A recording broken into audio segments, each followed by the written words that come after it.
Assalamualaikum warahmatullahi wabarakatuh. Perkenalkan, saya Nurul Zahra dari kelas DNA dengan NIM 2024 14 40 10 30, program studi D3 Keperawatan, Stikes Kamus Aronika tahun ajaran 2024-2025. Di sini saya akan menjelaskan materi PPT saya yang berjudul dermatitis. Dermatitis ini adalah penyakit yang sering kita jumpai pada kehidupan sehari-hari yang ada pada lingkungan sekitar kita. Jadi, dermatitis ini menurut WHO adalah peradangan yang terjadi pada kulit yang ditandai dengan gejala gatal, kemerahan, dan ruam yang dapat bersifat akut maupun kronis. Kondisi ini merupakan respon inflamasi kulit terhadap berbagai faktor pencetus, baik internal maupun eksternal. Di sini ada jenis-jenis dermatitis. Yang pertama itu ada dermatitis atopik. Dermatitis ini biasanya terjadi pada individu dengan riwayat alergi dan sering muncul pada anak-anak. Kemudian ada dermatitis kontak alergi. Ini disebabkan oleh reaksi alergi terhadap bahan tertentu yang bersentuhan langsung dengan kulit. Ada juga dermatitis kontak iritan. Dermatitis ini terjadi karena paparan bahan iritan yang merusak lapisan pelindung kulit. Ada juga dermatitis seboroik. Dermatitis ini umumnya menyerang atau terjadi pada area yang mengalami minyak berlebihan seperti pada wajah, kemudian pada kulit kepala, kemudian juga pada dada. Di sini kita masuk ke etiologi atau penyebab terjadinya dermatitis, faktor-faktor. Di sini itu ada beberapa faktor. Yang pertama itu ada faktor predisposisi. Faktor predisposisi ini merupakan faktor yang sudah melekat secara alami pada seseorang. Seperti contohnya faktor biologis, dari biologis, psikologis, kemudian ada juga sosiokultural, sehingga memudahkan seseorang tersebut lebih rentan terkena suatu penyakit. Dalam kasus ini adalah penyakit dermatitis. Yang pertama itu ada riwayat atopi. Riwayat atopi ini di mana kita melihat bahwa apakah riwayat pribadi atau ada riwayat keluarga dengan asma, ringitis alergi, atau dermatitis atopik. Di sini resikonya sekitar 60-80% jika kedua orang tua memiliki riwayat atopi. Yang kedua juga ada usia, kemudian jenis pekerjaan, kondisi kulit, dan juga faktor lingkungan. Di sini juga ada faktor eksternal dan juga internal. Faktor eksternal itu bisa seperti iritan, yaitu di mana seseorang itu alergi terhadap deterjen, sabun keras, bahan kimia industri, kemudian pelarut organik, air yang berlebihan itu bisa menjadi penyebab seseorang itu terkena dermatitis apabila dia alergi terhadap bahan-bahan tadi. Kemudian ada alergen, ada faktor fisik juga seperti panas dingin, gesekan berulang, atau radiasi UV. Kemudian ada mikroorganisme seperti infeksi bakteri, jamur, virus, ada juga faktor lingkungan. Kemudian di faktor internal ini ada faktor predisposisi genetik seperti yang tadi, riwayat atopi dalam keluarga, mutasi gen filaggrin, kemudian ada gangguan sistem imun, ada gangguan barier kulit, ada faktor psikologi seperti stres, emosional, kecemasan, depresi, dan juga ada faktor hormonal. Faktor hormonal ini seperti terjadi perubahan saat kehamilan dan juga menstruasi. Kemudian juga ada kondisi komorbid seperti asma dan ringitis alergi. Kemudian kita masuk ke patofisiologi terjadinya penyakit atau perjalanan terjadinya penyakit dermatitis. Yang pertama itu, dermatitis terjadi ketika kulit mengalami paparan terhadap zat iritan, alergen, stres, atau faktor lingkungan tertentu. Paparan tersebut menyebabkan kerusakan pada lapisan pelindung kulit atau skin barrier. Skin barrier ini berfungsi untuk menjaga atau melindungi kulit dari benda atau zat-zat asing. Apabila lapisan ini rusak, maka zat asing atau mikroorganisme mudah masuk ke dalam kulit sehingga mudah masuk ke dalam kulit, terutama ke dermis. Kemudian setelah itu tubuh mengenali zat tersebut sebagai benda asing sehingga sistem imun segera bereaksi. Sel-sel imun seperti sel mastosit dan limfosit akan diaktifkan dan melepaskan mediator kimia seperti histamin, sitokin, dan juga prostaglandin. Kemudian setelah itu zat-zat ini menyebabkan pelebaran pembuluh darah atau vasodilatasi dan meningkatkan permeabilitas pembuluh darah, sehingga cairan dan sel imun keluar ke jaringan kulit. Akibatnya timbul tanda-tanda peradangan yaitu kemerahan, bengkak, rasa gatal, panas, dan juga kadang muncul lepuhan-lepuhan kecil berisi cairan. Histamin juga berperan penting dalam menimbulkan sensasi gatal yang sering membuat penderita menggaruk area kulit tersebut. Jika garukan terjadi terus-menerus, kulit akan mengalami trauma berulang dan memperparah peradangan. Proses ini menyebabkan penebalan kulit sehingga kulit tampak kasar, bersisik, dan juga mudah iritasi. Kondisi ini yang disebut dengan dermatitis kronis.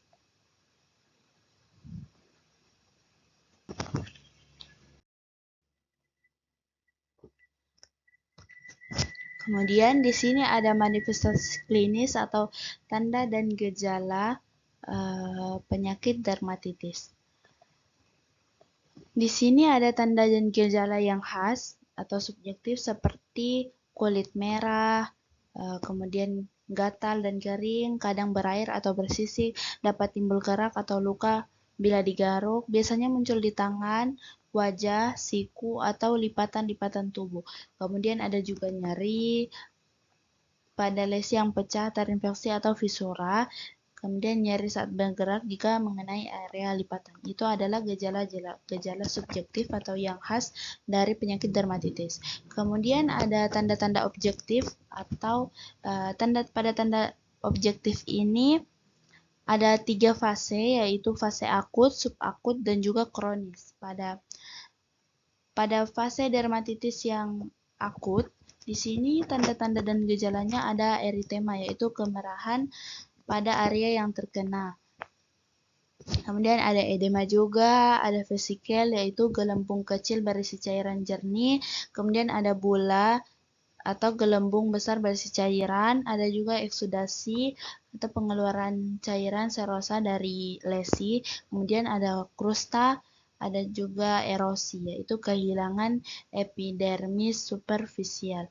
Contohnya seperti ini di gambar pertama ini. Kemudian pada fase subakut, ada tanda dan gejalanya itu ada eritema mulai berkurang, skuama atau sisik halus, kemudian ada papul eritematosa, kemudian ada erosi superficial, kemudian ada krusta kering.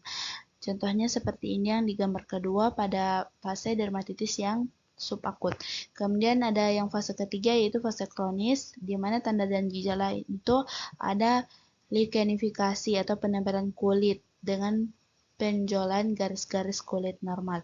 Kemudian ada hiperpigmentasi, ada hipopigmentasi, ada kulit kering dan bersisik, kemudian ada visura, ada ekskoriasi, ada juga lichenifikasi atau kulit menebal seperti kulit gajah. Contohnya ada di gambar ketiga ini. Kemudian ada pemeriksaan penunjangnya. Di sini ada pemeriksaan lab, tes alergi, pemeriksaan mikrobiologi, kemudian ada biopsi kulit, ada juga pemeriksaan penunjang lain. Di sini bisa teman-teman baca, ada dermoskopi, ada evaluasi karakteristik lesi lebih detail, di mana di sini kita membedakan kondisi kulit yang terkena dermatitis dan juga kondisi kulit yang lain yang normal. Kemudian ada juga pengecekan skorat, indeks, atau scoping atopik dermatitis, ada juga penilaian tingkat keparahan dermatitis atopik. Kemudian di sini juga kita menilai luas area, intensitas, dan juga gejala subjektif pada dermatitis. Rentang skornya 0 sampai 103. Kemudian ada penatalaksaan medisnya. Di sini ada terapi farmakologi, terapi farmakologi di sini itu bisa teman-teman baca. Di sini ada kita berikan kortikosteroid topikal setelah topikal, setelah kortikosteroid, kemudian ada kita berikan juga antihistamin dan juga yang lain-lain. Di sini juga kita ada berikan antibiotik jika ada infeksi sekunder dan juga ada kita berikan kortikosteroid sistemik. Jika ini kortikosteroid sistemik ini kita berikan apabila dermatitis sudah dalam kondisi berat dan luas, dermatitis dan juga dermatitis yang sudah tidak berespon terhadap terapi topikal ekserbasi akut berat, dan juga ada imunosupresan sistemik. Ini diberikan kepada kasus yang berat dan juga ada terapi biologi.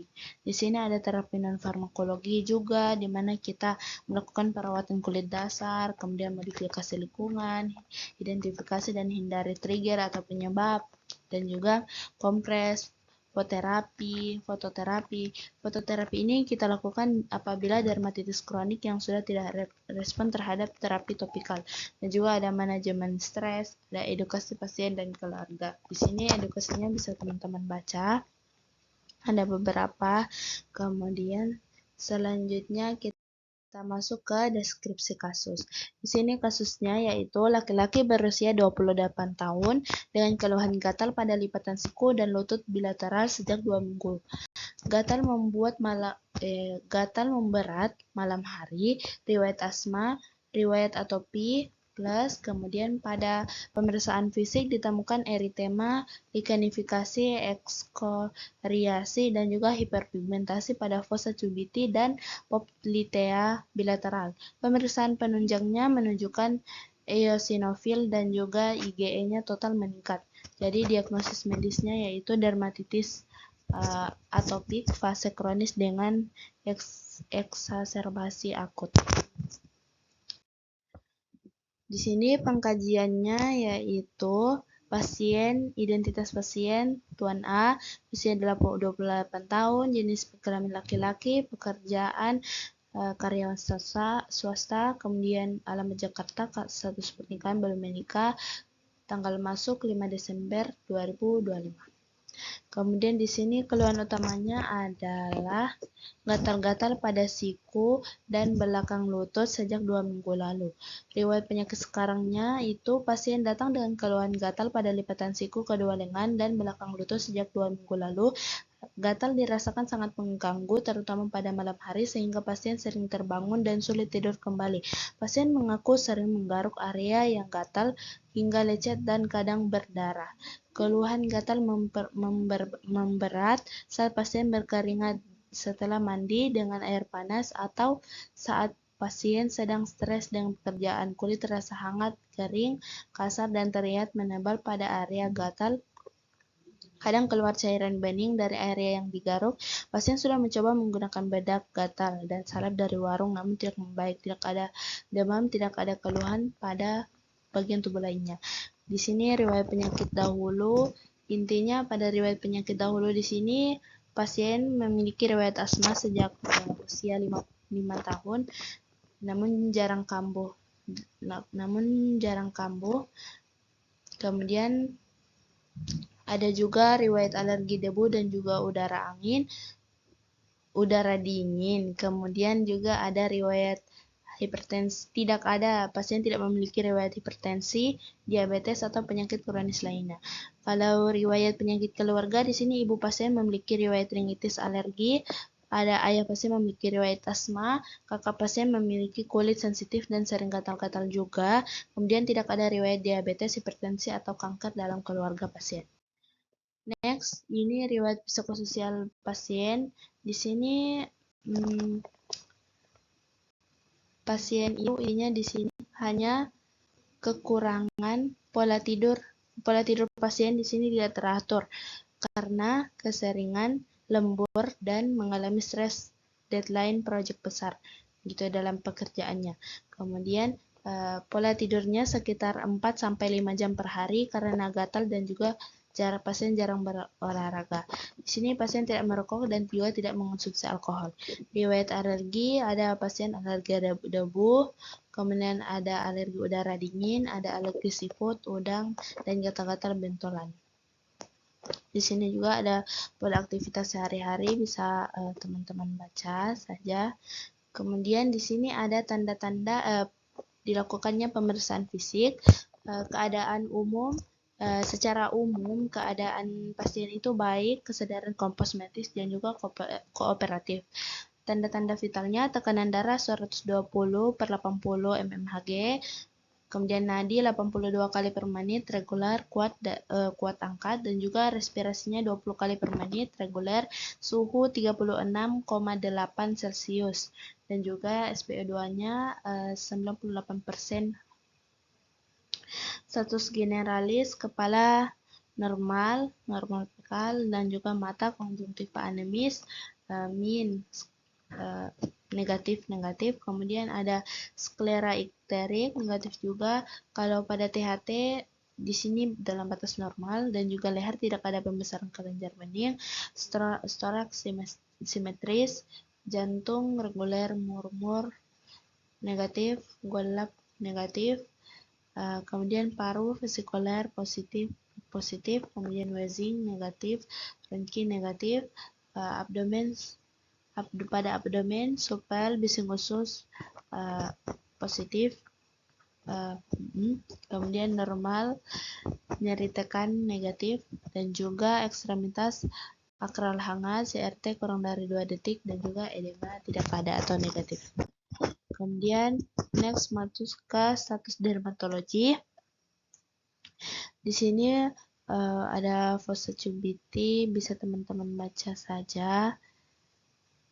Di sini pada palpasi, kulit teraba kering, tekstur kasar dan menebal, teraba hangat pada area eritema, dan ada fluktuasi, tidak ada nyeri tekan spontan. Pemeriksaan area lain di sini tidak ada yang menunjukkan kelainan.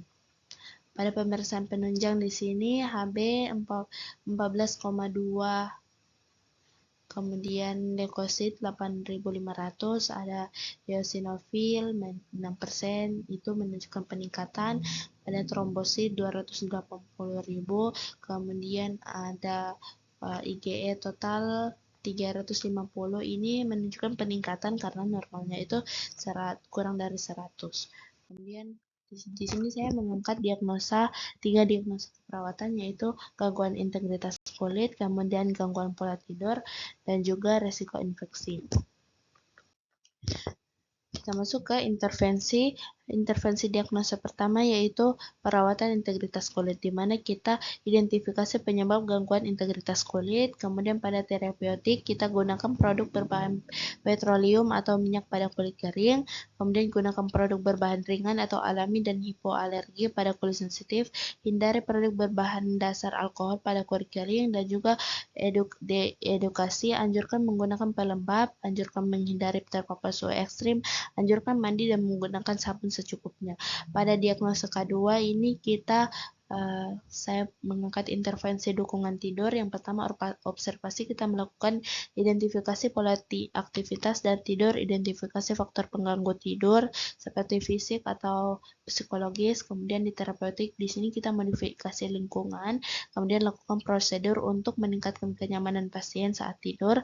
Lakukan juga jadwal pemberian obat atau tindakan untuk menunjang siklus tidur terjaga.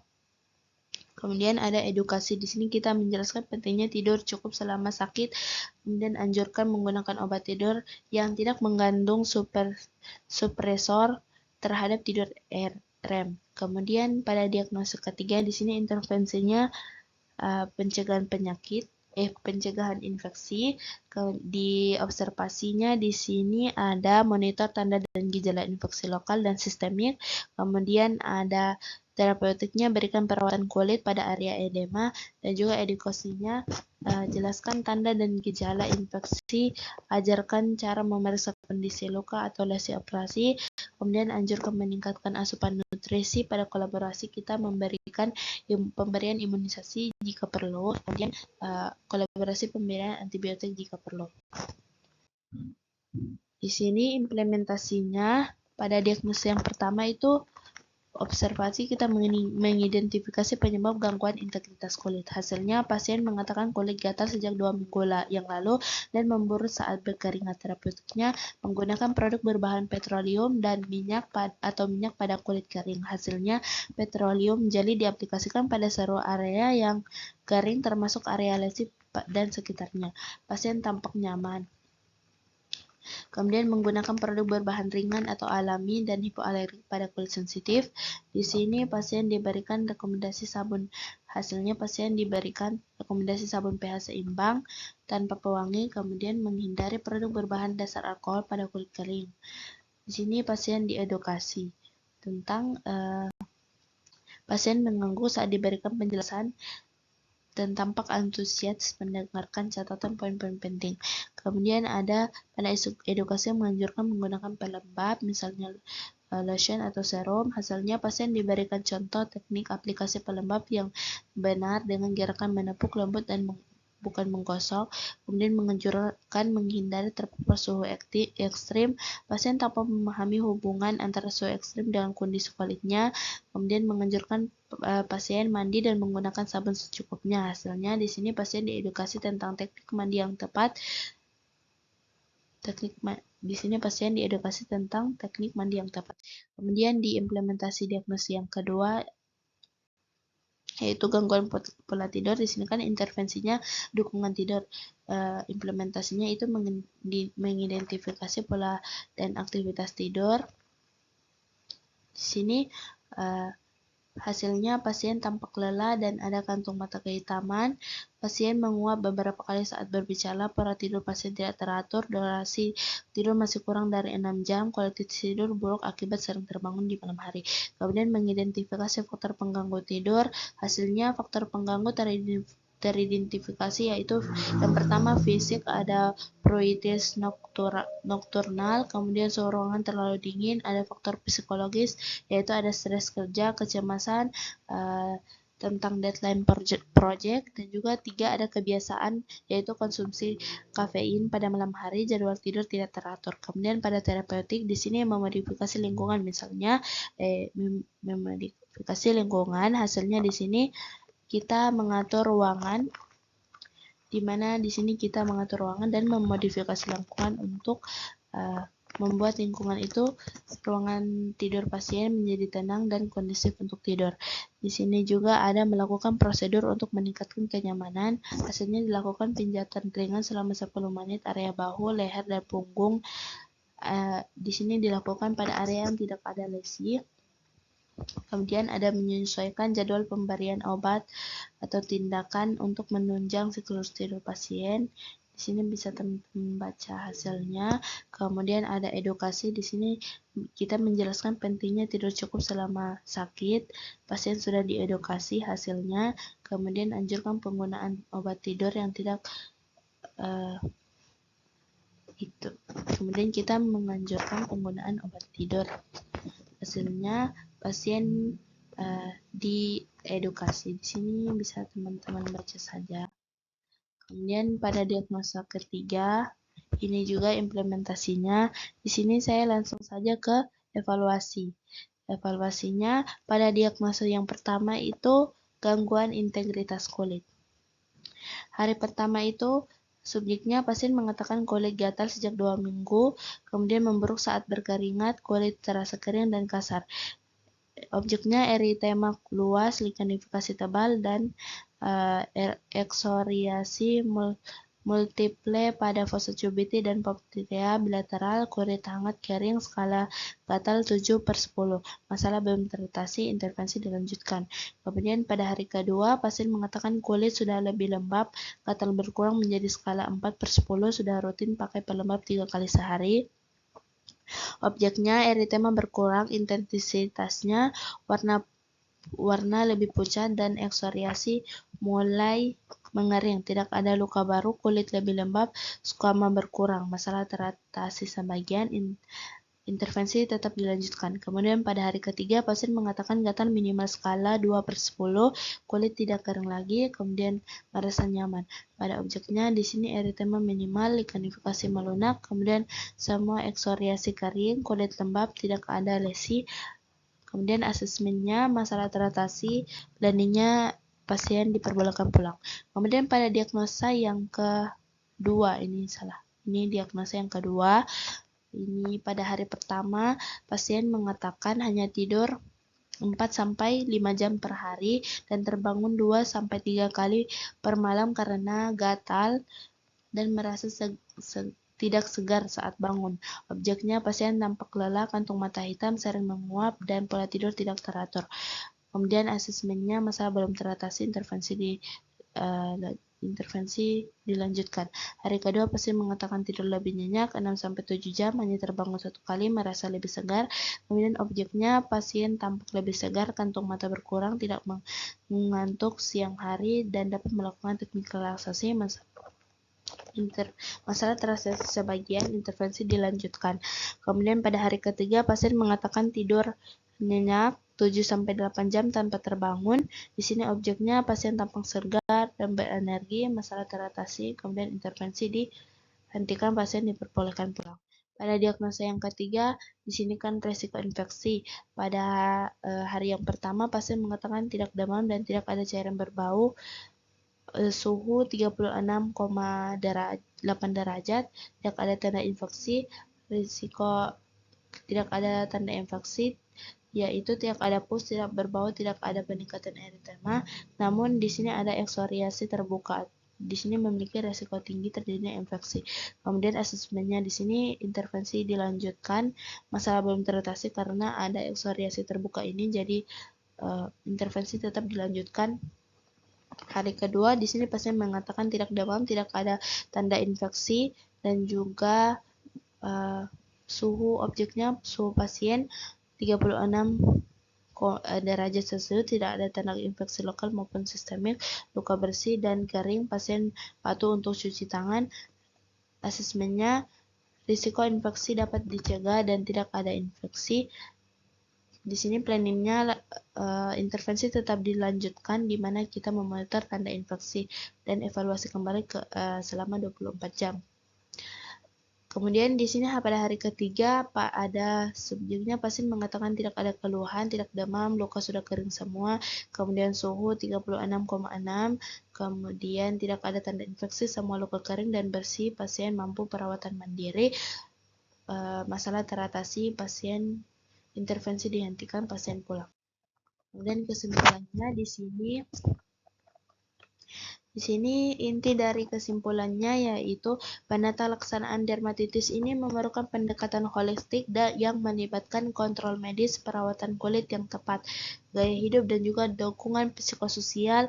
Perawat di sini memiliki peran penting dalam memberikan asuhan keperawatan yang kompeten mulai dari pengkajian, perencanaan, implementasi hingga evaluasi untuk membantu pasien mencapai kualitas hidup meskipun pada kondisi yang kronis. Sekian presentasi dari saya. Apabila ada kekurangan mohon dimaafkan. Wassalamualaikum warahmatullahi wabarakatuh.